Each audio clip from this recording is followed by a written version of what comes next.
Ndio wanaambia dua ya mtu aliyodhulumiwa inakubalika kwa sababu utaiomba kwa uchungu.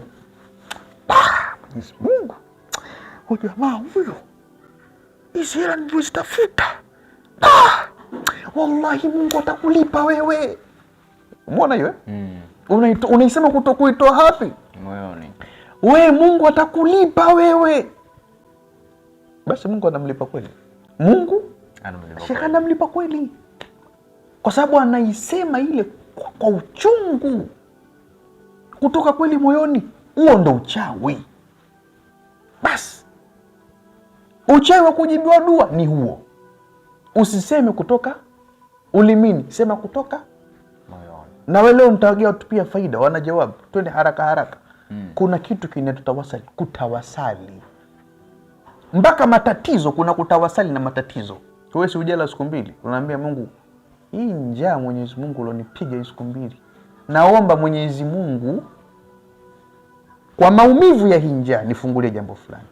Kwa sababu matatizo yote unayomuona mtu anakutana nayo, yote yale matatizo yale ndio hubadilishwa kuwa neema.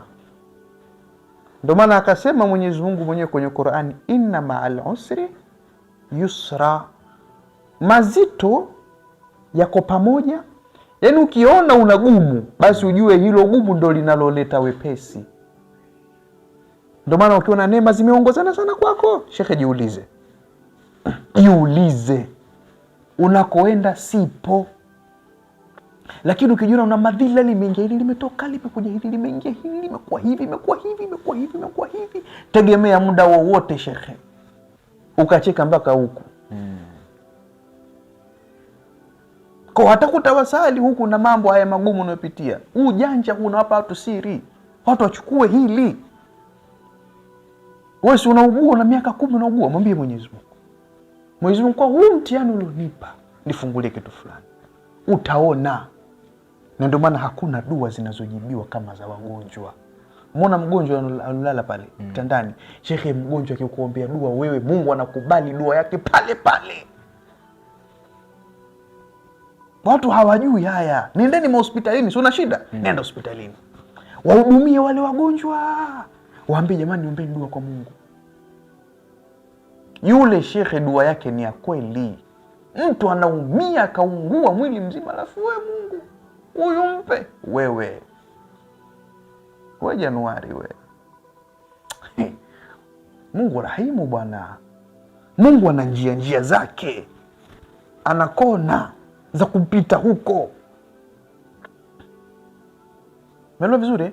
Kuna watu wengine mimi wanakuja kwangu naambia, sikiliza, ili jambo lako tutafanya dua utafanikiwa. Lakini katika hii dua kama itachukua ni siku 14, siku 4 mpaka siku 5 tutaenda hospitali.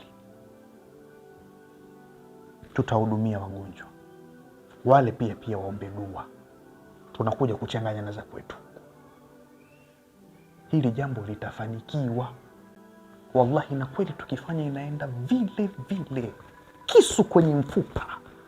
Jambo lolote linakuwa.